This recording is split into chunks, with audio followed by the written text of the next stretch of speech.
now into the auxiliary gate.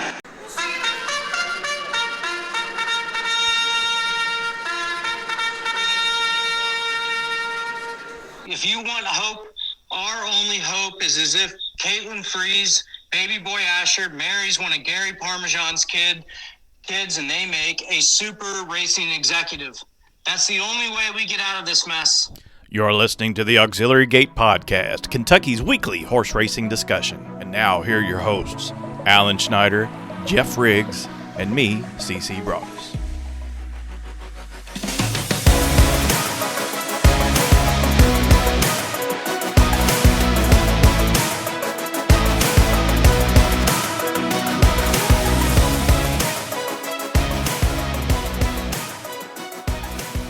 Hello, welcome. It's episode number 221 of the Auxiliary Gate Podcast, September the 24th, 2025. I'm CC Broaddus, joined by Alan Schneider. The man is here. Welcome to the show. Welcome. I tell you what, I've been finding some Cheers podcasts online and stuff from the TV show Cheers. I didn't know that universe existed. I may have to abandon you guys, and that's my real love. I may have to start one of those myself. Sorry. What do you talk about on a Cheers podcast? They just go, I don't know. It's again, I'm an old man, right? They just talk about the show and stuff, and I drive a lot and stuff, so it keeps me entertained. But then again, I'm easily entertained. Pretty soon I'll be wanting Matlock podcasts and stuff. I'm getting so goddamn old. So that's Matlock. It was didn't that come on like 10 o'clock? All the shows in the 80s that come on at 10 o'clock, I didn't watch. Like I'm thinking Airwolf, Dynasty, Falcon Crest. Geoff is lost at the moment. Yeah, he has no clue. By the way, Geoff Riggs is here, back from his late summer, early fall vacation. Welcome. Yes, my mountainous adventure. It was pretty awesome actually. We went out to Yellowstone, Grand Tetons, Jackson Hole, that area out there. It's one of those things everybody talks about, and they're like, it's one of the things you got to do. And I was always like, yeah, I'd like to get out there. It seems cool. But once I did it, it really is one of those things you have to do. It's pretty awesome. Pictures don't do it justice. So if you have a chance to get out there, do it. Joe Christofek seemed to think that you were out there living the mountain man life, like eating fish with your bare hands and teeth and like killing grizzly bears. Doing some mountain. Didn't kill any grizzly bears, but I did get out in nature. Had my bear spray with me. Thankfully, did not have to use that at any time. We did have a bison come about 3 feet away from our car at one point. Thankfully, we were inside the car and not outside the car. But that is a massive animal. If you've never seen one of those up close before, it was a little jarring because that thing could have just like flipped our car over if I wanted to. Nice. Next year, if you do it again, you need to place like a microchip in your beard, so we can do a beard tracker, location tracker. Yeah, I can follow you online. Just I can set up a website for that. Yeah, I think that's a great idea. Beard tracker through the mountains. Yeah, beardtracker.com. Yeah. And by the way, this guy goes on vacation. He like pounds pick sixes and pick fives. Oh yes, congratulations on that. Yeah. Thank you, sir. It's been a good summer at the windows, that's for sure. Excellent to hear. Excellent to hear. Thinking about this earlier, I don't like to place wagers and then not be able to watch the races. Like if I'm out and I'll place a wager, that's the only thing I can think about. Like I can't enjoy whatever I'm doing because I'm always wondering what's going on. It's a different kind of torture, that's for sure. And you just kind of hope you get service sometime and it loads and you just pops up and see how you did. Like the pick six, I was just like we randomly were in a restaurant. I got some service and popped up and I was like, oh, that's nice. I was wondering if they had that service for ADW service out in Montana and Wyoming, but there are racetracks. There is a racetrack. Wyoming. Yeah. So you can do both. Yeah, you can do both. In Montana, I'm having a hard time. I don't keep up with that stuff the way I used to.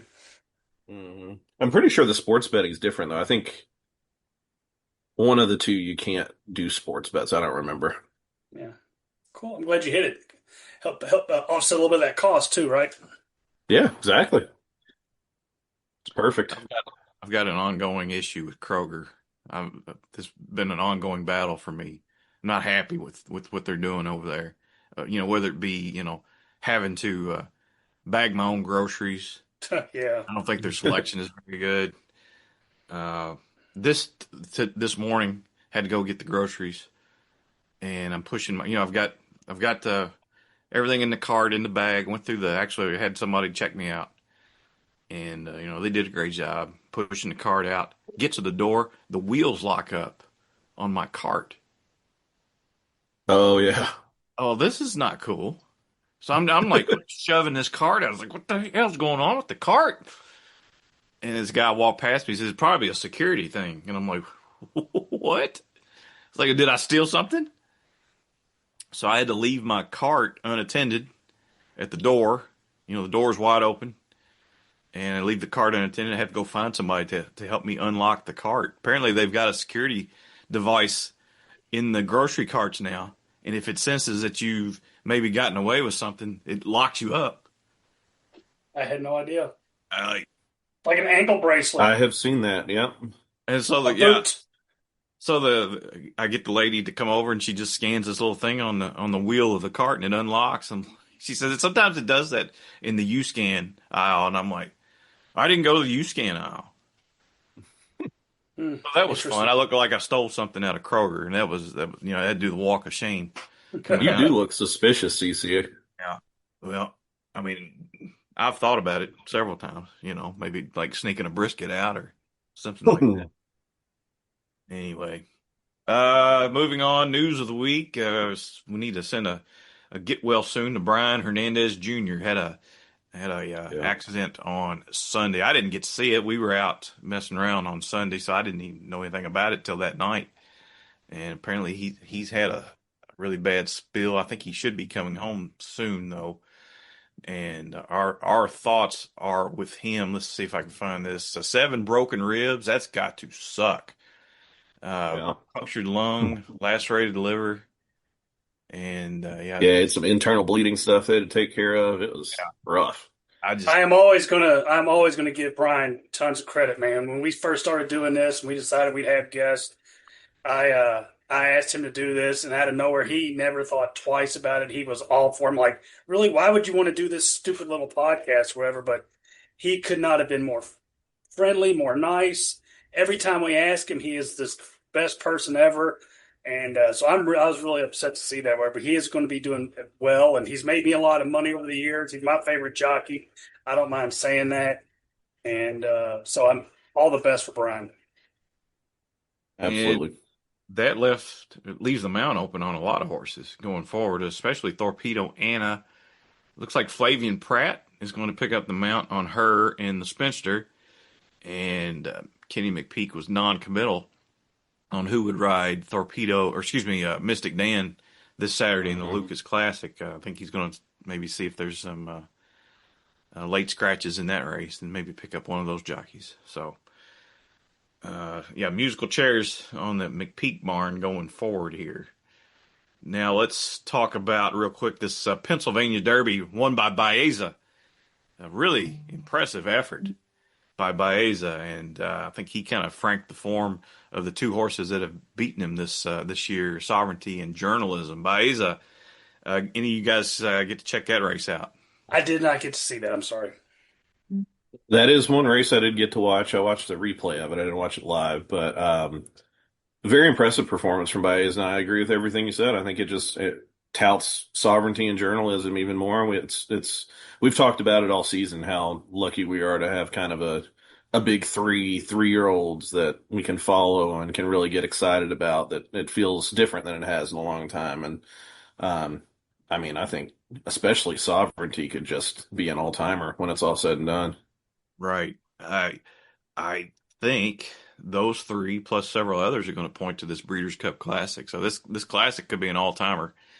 And I guess my question I'm going to pose to you guys, if you're given a choice, A or B, which way do you lean in terms of the winner of the Breeders' Cup Classic? Choice A, or option A, would be you get Sovereignty, Journalism, and Baeza, or you get every other horse in the world. And that group would include Fierceness, Sierra Leone, Mind Frame, I think Forever Young is going to come over from Japan. He's back and doing some serious work over there. And, of course, Antiquarian, who won the Jockey Club Gold Cup. What do you do here? Do you take the 3-year-olds or do you take everybody else? Everybody else. I mean, from a number standpoint, number one, but correct me if I'm wrong, but Journalism's probably the only one that's won on the West Coast, right? And that was last time he didn't. And the last time he faced an over horse out there, he got beat pretty handily, correct? Maybe Baeza has a maiden win out there, but give me all the other horses. Sovereignty could be better than all of them, but I don't know if Journalism and Baeza's in that upper tier with those guys anyway. So I'll take the rest. I'll take the rest of the field and take my chances. I agree. It feels a little bit like a coupled entry that I really like one of them, and then my price is dampened because I have to take the others. I would be shocked if Journalism or Baeza won the Breeders' Cup Classic. I would be shocked. Sovereignty, I think, has a really good shot, but I do not think should be odds on. So with that logic, choose the field. Will be interesting to see what, top of the stretch if Sierra Leone gets going. Yep. Duplicate what he did last year. I think he would give Sovereignty all he could handle. So yeah, he's my second choice right now. Sovereignty and then Sierra Leone. And then you get a 4-year-old Forever Young. I'm kind of excited to see what he can do if he improves. So he got really good over the winter and when he won the Saudi Cup, and then he kind of tailed off in the Dubai World Cup. So, but he's had the entire summer off. So I'm kind of interested to see what he can do. So yeah, his best is right there for sure. Yep, no doubt about it. All right, guys, hold your breath, hold your socks. We got a special guest coming up. Let's see what he's got to say. Our guest this evening needs no introduction. If you're among the legions of horse racing fans and aficionados that frequent X, formerly known as Twitter, he's built a loyal following that tune in every single Thursday night to hear his rants about the thoroughbred industry, mainly a review of the best and worst tweets of the previous week, as he holds us all accountable on a show that has no name, a show that is definitely not for everybody. So the question begs, is he the Howard Stern of horse racing? A shock jock? No pun intended. Let's find out as we welcome Belterra Bill, otherwise known as Bill Knoll, to the show. Mr. Bill, how's it going? Doing well. How are you guys? Pretty well. Bill, you held a special Spaces on Tuesday night this week, and then you had an after party after. By the way, I thought this Spaces was your best yet. I was howling, laughing pretty much the whole time, so it was a great show. So congratulations on that. But then you had an after party, after show, so to speak, and you declared war on the Auxiliary Gate podcast. Say what? Yeah. So we want it to be known publicly. We only hold love and peace in our hearts, especially to you, because I'm a big fan. So, if you want a war, you're not going to find it here. So let's just get that out in the open. All right. Well, I think you knew from the tone last night that maybe was like more of like a phony war. That wasn't a real call to arms. We were just, sometimes you got to manufacture a little fake drama between some podcast networks. And I got to be honest before you go on. I'm not at war because I've never heard the Spaces. That's on me, brother. So this is all new to me. So I'm learning as we go, okay? Yeah. Beard's a big fan, right? I am. Yep. Yeah. I've been listening, especially recently, Bill. And talking about going to war, I think, even though that you have declared war on us, you did extend the olive branch when we offered for you to come on tonight. So it sounds like we may actually have to go to war against the Kirk Minahan show with how they were talking about horse racing when playing your thing. Do you have thoughts on that? Yeah. So, I went on there today again, and that was a total ambush. Knew I shouldn't have done it. Like, how do you explain the Twitter Spaces to people that don't listen? Like Derby Allen or Derby Will or whatever name he's going by right now. He'd probably really confused as to what Twitter Spaces is. And it's like, if you're not in on the joke, it's kind of hard to explain to people, especially since the humor is maybe a little different than the rest of racing. But it was a total trap job. But I did take offense because I don't know if you guys ever get that feeling when you talk to non-horse racing people? Maybe in Kentucky, it's not as big of an issue, but sometimes they look at you funny, and it's not like saying you're a fan of an NFL team, right? Exactly. That's like normal. Mm-hmm.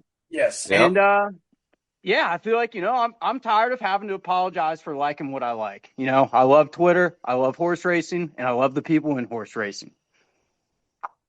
So wait a minute, back up real quick. Again, I'm starting 3 steps behind on this conversation. Who is Manahan? What is this deal? Who Shanahan? What is it? Well, it started with Muttman's guy, right? Yeah, which was dumb because I just, this guy kind of popped out of nowhere to us, and it was their show didn't understand. Like, they think I'm trying to say he's not a real person or something, and I'm just going like, no, what we're saying is this guy's got 50,000 followers, and he's not once interacted with any of like the people on horse racing Twitter. And so I'm going like, who is this guy? Like, he's never, and I do a little wrestling fake stuff, and I'm going industry plant on the heels of, Griffin Johnson, getting West Point horses. I'm going, maybe there's more to this guy. And, we like to run with fake stories. So I made a video for, the 20 people that listen to the show. And, to the outside world that, they're not going to get it. Wasn't made for them, and it wasn't meant for them. Well, that's weird because I've heard of you, but I haven't heard of whoever this Manahan guy is. But they ambushed you. Yes, he works for Barstool. Oh. He's got a podcast there, but he's not like your typical Barstool guy, I guess. I'm not like a follower of his stuff, but I was like familiar with him, so I knew his shtick, but I wouldn't. I'm not like a loyal listener of his, so. Gotcha. Did you want to tell him unfamiliar? Did you want to tell him to fuck off or anything? Is that what I'm gathering, or what? I didn't get much of a word in. I got hung up on, Gotcha. They're just silent, and they're going on and on for hours about Jimmy Kimmel and free speech and this, and over there they're just silencing Belterra Bill. So, yeah, hypocrites. I wanted to take a picture with duct tape over my mouth and just be like, free speech the day free speech died. That's right. So was that show on radio, or is it just like a podcast format, or they got their own? So from what some people told me, he used to be on radio in like Massachusetts, and I guess he got kicked off the air because he said something crazy, I guess. I'm not sure. And I guess Barstool picked it up because like Boston, Massachusetts connection maybe. I guess he does like a radio format, but it's on YouTube. I got you. All right. I know he was on that Surviving Barstool they did not too long ago. Yeah, he's the guy that threatened to burn someone's house down with their kids in it. So Exactly. That tells you what the He's a little aggressive. Jesus Christ.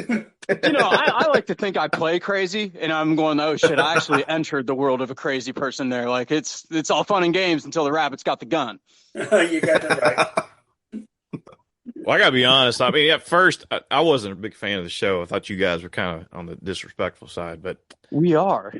Well, I mean, it was a shock, to be honest, when the first few episodes that I listened to. But I gotta admit, you won me over, Nico. I'm a big fan of Nico too, who apparently is on a leave of absence.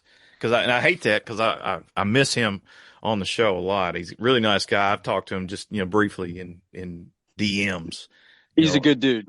He really is. And I like the way he views the world just on like anything. Like he's got I don't know, you could look at some situation and he'd have some weird perspective on it where you go like, huh, like, I don't know. He's interesting. He's the kind of guy, he's a really good handicapper, I think. And he'd be the kind of guy I'd love to spend a day with. Just let him, I'd just like to hang out and see how he views a race card, a typical race card. I think you can learn a lot from somebody like him. But, yeah, I think, like I said, the show's great.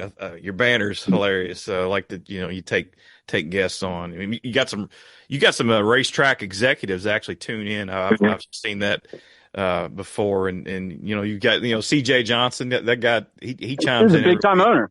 Yeah, Caitlin Free is usually there. I haven't heard her recently, and she's got her own problems. I think she might be busy. She might be. She's a Turfway listener though. Yeah. Yeah, so she's a winter season girl. Declan Cannon used to be a regular contributor there for a while. So yeah, you guys have got to reach. Now let's learn a little bit about you though. Tell me about your roots. So you got a horse racing background? Not really. I grew up in the suburbs of Cincinnati, so I'm you, uh, east side, about 20 miles from Keeneland Dam stomping grounds. Uh, but my uncle trains horses. My aunt's a vet. They breed and raise them. So I was exposed to them as a kid, but not like a everyday type thing, like I guess most Kentucky people are, or horse racing people are. Never rode horses. Like I've ridden them, but I don't ride. I didn't get much enjoyment out of that. The only like draw I had to horse racing was as I enjoyed the competitive side of it. Like as a way of maybe being competitive when you're done playing sports as a high school or a college kid. Now you've got an uncle though that's a pretty successful trainer, I would think. Yeah. So I mean, I've worked for him for a while. I don't work for him anymore. Started doing something else. But so I was exposed to the breeding side, on a small time operation. We're not like CJ's operation, with getting, $50,000 stud deals, but, did go to, he primarily races in Indiana. So I got to see that side of it. I vet teched with my aunt. So I got to see a lot of problems with horses. And, I just thought it was it was a fun industry. I probably would have stayed in it if I wouldn't end up having like a kid of my own. Cause then one day it kind of dawned on me, like, you really want to do this every day for the rest of your life? Like every day? Doesn't sound like fun. Who's your uncle? Just because again, I'm behind. Who's your uncle? His name's John Langmeyer. I know him. Yeah, he's had all kinds of horses over the years. Yeah, I know him. I don't know him, So but I know the I'm name. shocked you've heard of him, to be honest. Oh no, a Turfway guy. Turfway guy, right? Yeah, Turfway, Indiana. Yeah. That's the circuit. Spooky Hollow Spooky Racing. Hollow. Yes. Yeah. And he may not appreciate that I'm, claiming ownership of him. No, I've been following Kentucky racing for a long time. I'm very familiar with the name. I wish I could think of a couple of his horses off the top of my head, but Hold on, I do too. I think he had one win at Turfway this past year. Maybe I'm wrong. Mostly he just tries to run at Turfway because he has to have some starters in Kentucky. I'd say 90% of his runners are at Indiana. He's on a bit of a cold streak right now, so he's a little grumpy. I would be too. You a Bengals fan, I'm sure. Yes, unfortunately, I didn't get the choice. What do we do? My main thought is we need maybe some Saudi money to a change of ownership, like just maybe even move the team and we get a new franchise to come here. Something we got to change it up. Yeah, it's been a long life. I got on the Bengals bandwagon in 89 when they went to the Super Bowl the second time, and it's been utter hell ever since. Other than that miracle run a few years ago, and then followed it, and it's been utter shit for the rest of the 30-40 year run. So, I mean, I was born in 1990, and I've seen zero Cincinnati sports success in my life, so I'm pretty numb to it at this point. What about the Reds, though? You like the Reds? They're getting my hopes up, and that's a scary proposition because now I'm open to being hurt, and I don't want that. The Bengals, at least they got it over with early this year. They were like, we're not going to be good. Yeah.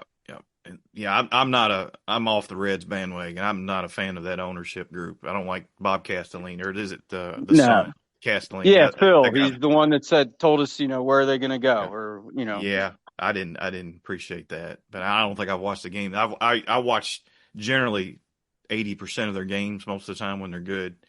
I haven't watched one game this year, so not happy with the Reds. I hope they make it though, so it can give me something to do next week. But what led to the decision to do the spaces? Well, for those that I guess remember, is Ed DeRosa and Coots were doing spaces. If you remember the Modern Games fiasco at the Breeders' Cup, I believe they ran the first one I know only of. Thing. Yeah.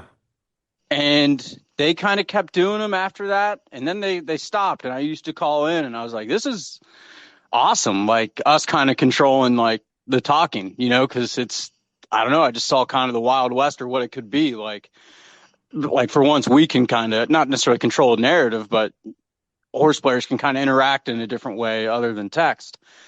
And when we saw that they didn't want to do it, Nico and I were talking. I think we asked Ed and Coots, like, yeah, sure you don't want to do it? And they go, no. And we are just like, all right, let's run one and see what happens. And shows kind of changed. Like, we were probably way more disrespectful in the beginning, probably, and that you learn, I guess, to change it up a bit because no one wants to hear someone just being mean all the time. So I do try to work on, like, maybe including people on the joke or making fun of myself more. So it's not just a beratement of everyone, but. Well, to swoop in on that, Bill. So I first became familiar with you when I heard that I was catching strays on the Spaces one night. So of course I was defensive originally, and I was like, "Who the fuck is this guy?" And but then I started listening, and what people have to understand is it would be like going to a roast and getting offended that like one of the jokes was at you. That's just like that's what the Spaces is. So for people who haven't heard it, you should tune in, but go into it with that frame of mind, right? Someone once said, once you realize no one is off limits except Caitlin Free, it becomes a much easier viewing experience. That's right. I like that. Right. As she should be. Yes. Yeah, the industry is notorious for having a lot of thin skin. Have you or Nico ever received any legal threats or anything like that? No, like real legal threats. No, I think I don't want to speak out of turn because this is now just going to invite a lawsuit, but I think we kind of benefit to where they just don't really want to talk to us or acknowledge us. So that's fine with me. That's not so bad. You can fly under the radar. Yeah. And, I think they also probably know I don't have a pot to piss in. There's only really one topic that could probably get you in trouble if you accuse a trainer of cheating. That's kind of the low-hanging fruit. And we do have Garrett Stubbs as a listener and sometimes caller in. That might be where we get into legal trouble when he starts making death threats and accusations. Yeah, I understand that. Yeah, is he the one who has the list? His whole list? Yeah, the Garrett Stubbs heat index. It's like a thermometer that's always boiling, and we were trying to use it to see if he starts tweeting about people. We were trying to catch trainers before everyone knows they're a cheater. So, that was the idea behind that. But the problem with him is he just thinks everyone's cheating, so it doesn't really work. Yeah. When did you recognize that Twitter was a cesspool? Well, so I joined Twitter in like 2017 or 18, and I was under my own name. And one of the first people I followed was Ellis Starr. And I joined Twitter thinking that this is going to be a place where there's going to be a lot of winning gamblers. And I'm going to get to get hot tips and all these. I was like, I'm just going to get rich. And come to find out you got to pay to play. And I started buying picks from Ellis Starr. Whoa. This is the start of my Twitter journey. So about after that, I kind of started paying attention going, this doesn't make sense. Twitter's better than Facebook, though, right? I think. Yeah, it is way better than Facebook. Yeah. I don't do the Facebook, so. Facebook is kind of filled with some, I don't know if we call them rookies or maybe just fanboys or fans or whatnot. I think you get a little more intelligent conversation on Twitter. But that's just my opinion. I don't know. That's a very rosy way to put it, if you ask me. But okay. Yeah. There's I don't know. My timeline doesn't really have a lot of intelligent conversation. Yeah, that's right. All right. So, Bill, you said you got on Twitter to basically get rich quick, right? They're like, we're gonna win all this money from these cows. It's like I bet you they're sharing who they like. I'll find someone who's really sharp because obviously they're going to give that information for free. Exactly. And that's, that was my experience getting into it, and then you start kind of seeing the comments of other people and, I slowly jumped in. I think I took 2 years before I was confident enough to message Swift Hitter on a tweet. Now, so you talked about you used to be a gambler, but you don't really bet on horses very much anymore. What soured you on the gambling aspect of the game? Just knowing I can't beat it. It's, that's fair. I can say that it's takeout. I can say that it's all these other things, but really at the end of the day, if I'm not going to put the time into it. I don't have as much time as I used to. I don't follow it. I like to go and bet live racing. So if I go to Keeneland, or go to Indiana or go to Turfway, I'm going to bet. I can't go and not bet. That's crazy. But really, I'm just not good enough, Like, that's really just the end of it. Yeah, I mean, yeah, day at the track with the boys can't be beat. No, it's fun. I love putting money in to make a bet with everyone. And, there's just nothing better than like being live on pick 5. That 20-minute sweat in between races. Like, that's the best jolt you'll ever get in your life. You're just on cloud 9 dreaming. Let me ask you something then. So now you are on there, right? And we all have our opinions and this and that from what we see on these timelines. Is there someone out there whose opinion do you respect more so than others, off the top of your head? Inside the pylons to me, I guess would be one person I go, but that's like an obvious one. Off the top of my head, it would just be obvious people like that. I'd say Nico. Like, I think Nico was way smarter than I think most people realize, probably because he was sitting next to me. I'm making him look bad, but he could really analyze a race and tell you where you wanted to be on the track, or like just what the jockey kind of was thinking. Like, his way of handicapping too was way different. But I thought I'd say ITP and Nico were the two guys that I consider the sharpest, in my opinion. What about the actual professional, the ones who do it, the analysts who do it for a living? I mean, I always thought Shapiro did a good job. I felt like he did a lot of like hard. I felt like he was prepared. I like to make fun of the Churchill crew, but like that's more of a friendly joke because I'm kind of friends with a lot of them now. Right. But I do think they are head and shoulders above any other production when it comes to handicapping out there than other than Naira, Gulfstream, Stronach, whoever. I think it's a low bar, so I agree with you. I think it's a pretty low bar that you have to achieve. But that said, I think they are at the top or whatever. And they'll be. I'm sure some of them are going to listen to this. I'm sure they'll be happy to hear that they got your endorsement. Yes. Hey, early on, Bill, you had some guests on your pod, real formal guests. You had FBG, Dan Cronin, you had Bruno DeJulio, John Stewart of Resolute Racing, Carl Broberg. Why did you get away from that? Maria Burrell. Did you really? You had Maria Burrell? Yeah. Maria's been on a few times. We've conversed on the phone. Yeah. I do want to get back into it. Why we got away from it probably was, it's like a weird risk bringing someone on. You guys can probably relate to where you think maybe the good guest would be like when you bring someone on, you're hoping they're a good guest and they're going to bring like some good energy and content, lean into the jokes.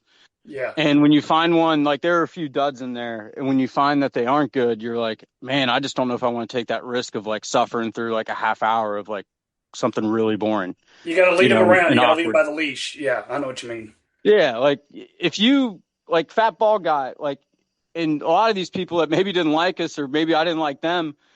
Once you see that they're a real person and they like lean into the joke, we typically made everyone look better. I thought, like if you lean into it, but I don't know if you were listening late night last night. Nazrana Dixon came on, and I really am hoping that she'd consider being a co-host because I'd love to get back into interviews, and also with just another voice, someone else to ask questions, probably better questions than me. Yeah, we know. No, she's good. She's really good. We've had her on before. We know her personally.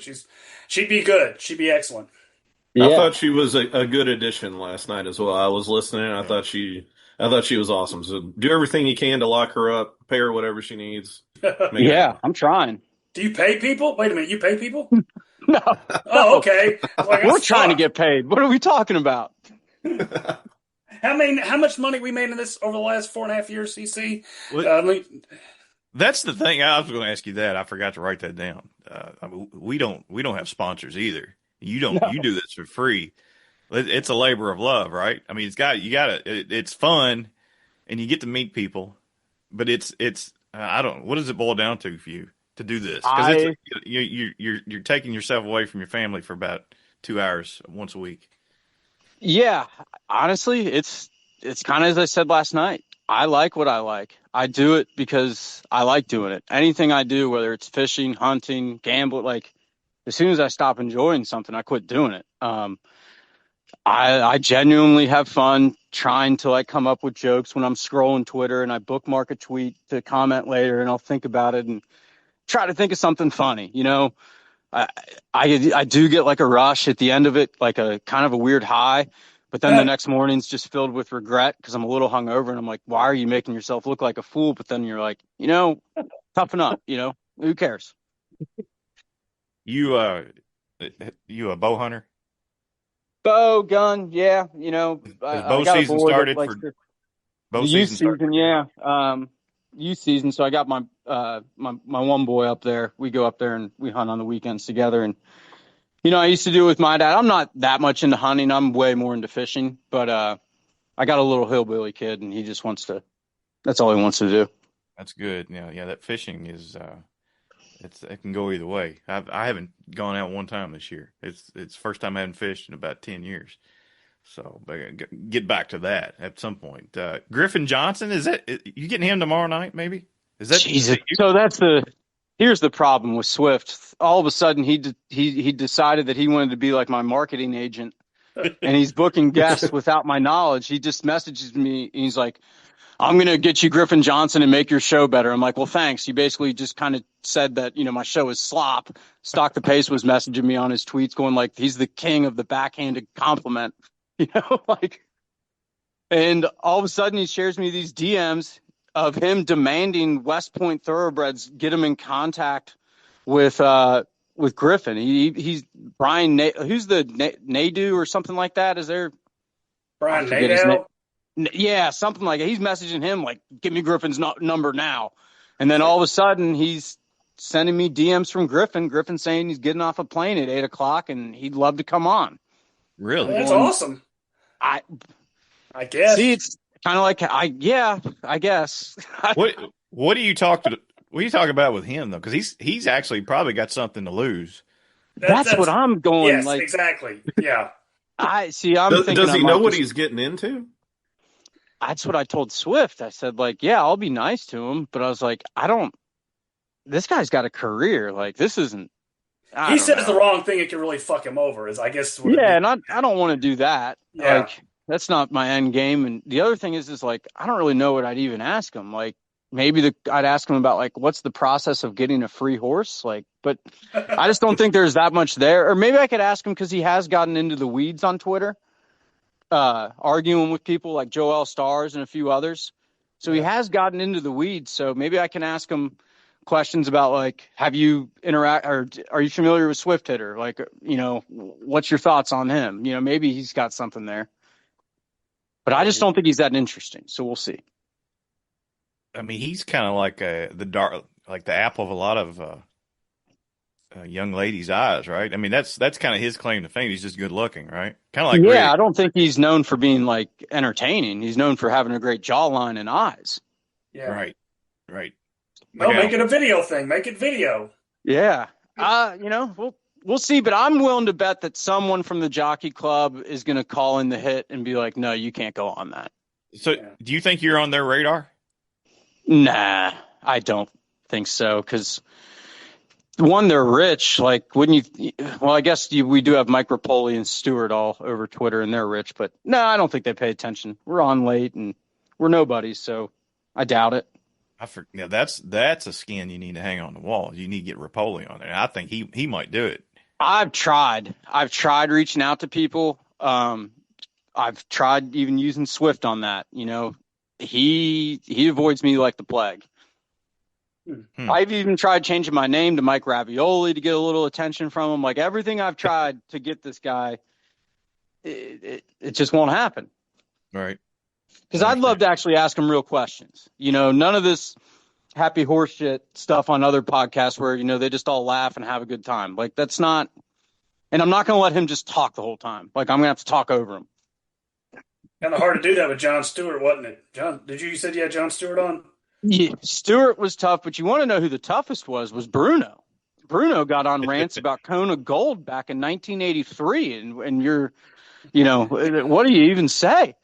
It Yeah. just puts you to sleep. I know. Yeah, I've it had was a those rope a times. dope strategy. So, why don't you ever thought, because you said you lived near Country Boy in Georgetown, right? Because your mild stomping grounds out at Toyota. You're right across the street. Why don't you see if Country Boy will host a live spaces for you or something like that? You ever thought about that? Maybe do it I think live. it'd be awfully embarrassing to have like one person in the stands. It'd be Calvin Sanders and like Nas, and then we'd just be sitting there like, what do I we got do? you. I got you. Maybe Well, a Breeders' Cup one time.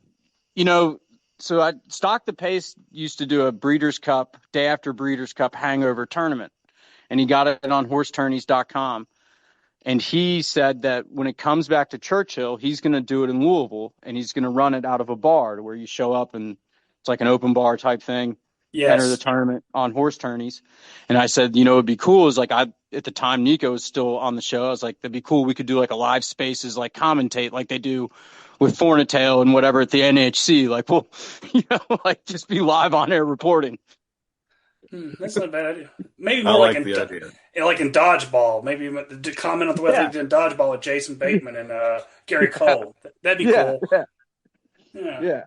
All right. So, are we gonna name this show or not? No, I don't have a good name. I don't. We've thought about it before, and after, I don't know. Do you have a good suggestion?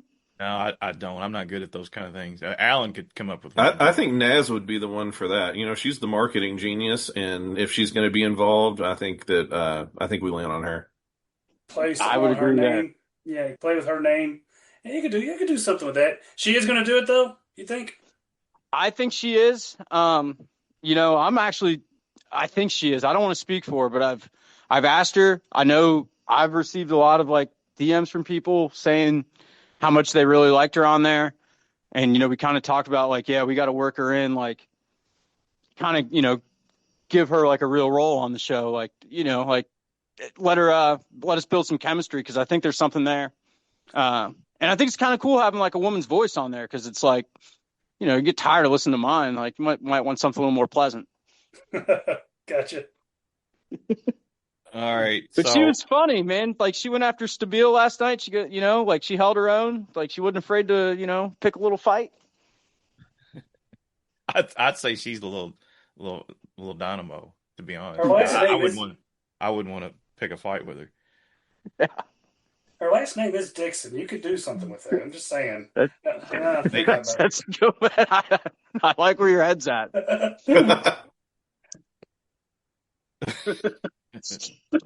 Old Dixon. All right. So, lastly, I think we could say our war is over. We've reached a peace negotiation. A deal has been made. I think we can go forward and say, from this point forward, we're brothers in arms. Yeah, we might even have to have like maybe like what do they call those, ambassadors? An embassy. Right. Yeah. Right. Uh-huh. This is disappointing to me because I didn't know we were at war. I didn't know. So Neither did I. I forgot about it.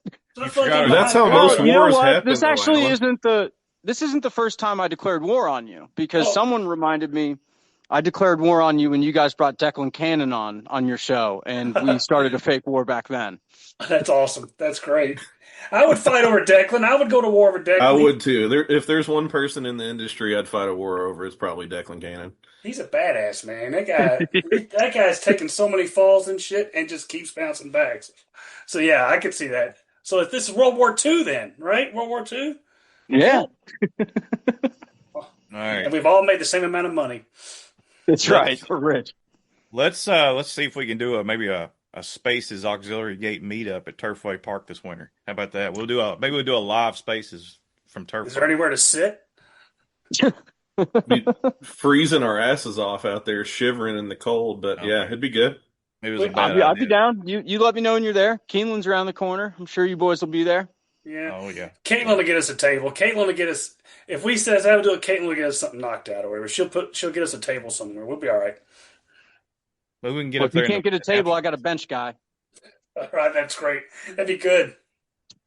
All right. December. All right. Well, this has been a pleasure.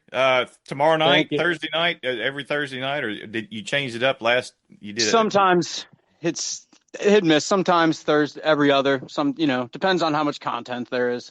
All right, I understand that. All right, yeah. So yeah, keep an eye out on Spaces, and yeah, check out Belterra Bill and Nazrana Dixon, and hopefully we get Nico back in there soon. Wait a minute, before you go, if Kimmel gets fired, maybe you could take that late night slot on ABC. Or just a thought. Just a I thought. think we danced going mainstream today. We dabbled with mainstream media, and it has been determined that horse racing and mainstream media do not mix. That is a 100% fact. It's just The pipe dream there. yeah. All right, thank you for coming on. We wish you the Thank best you, of luck. boys. Hopefully, we'll talk soon, and good luck. All right, let's talk about the weekend coming up at Churchill.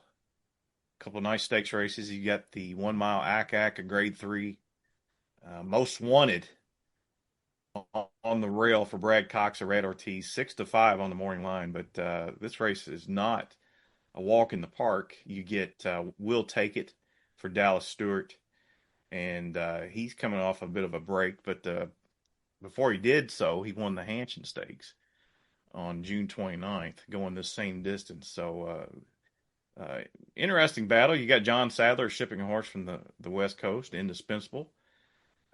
Who just finished off the board in the Pacific Classic in his last start. And Tumbarumba just won at Ellis Park, won the Cowboy Jones. And of course, our friend Jason Cook has 3 Technique, 30-1 on the morning line as he's A past winner of the ACAC, right? He did. He remember that sloppy mess last year. He beat Tumbarumba and Cagliostro. Mm-hmm. Yeah. So the ACAC is a 1-turn mile off the top of my head, right? Yes. Watch out for Will Take It. Yes, it is. Watch out for Will Take It. Yeah.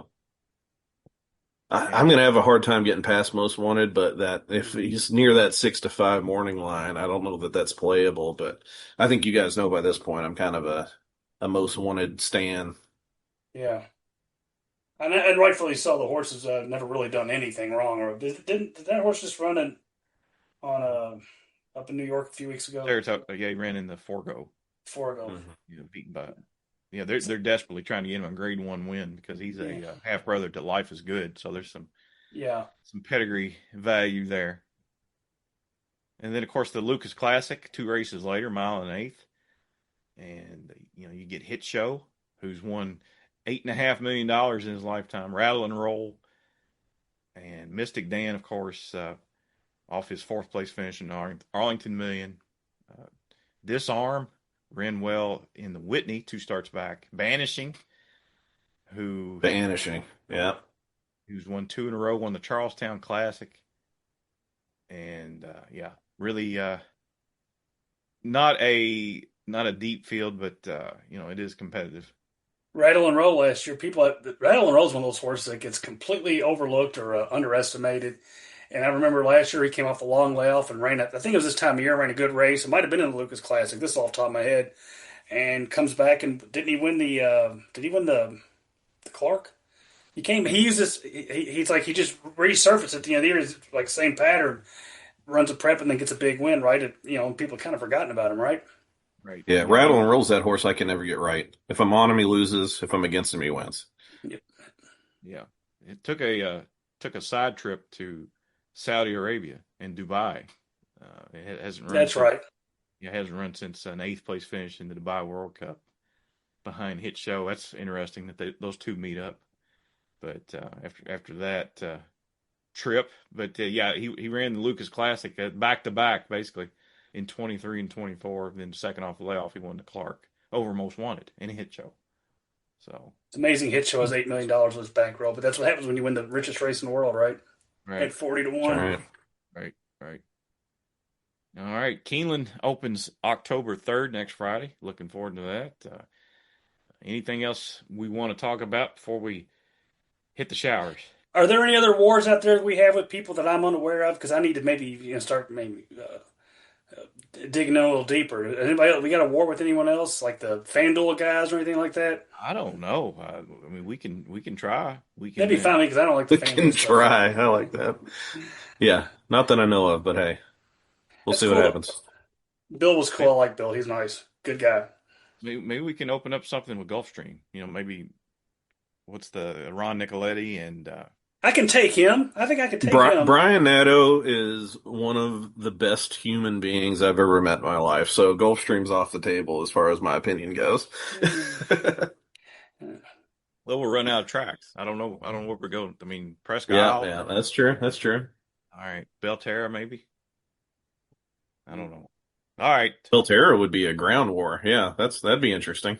Yeah, I like Belterra too much. I just don't like the. I'm waving the white flag. All right. I don't like the 4 and 5 horse fields, but all right. That's all for now. Special thanks to our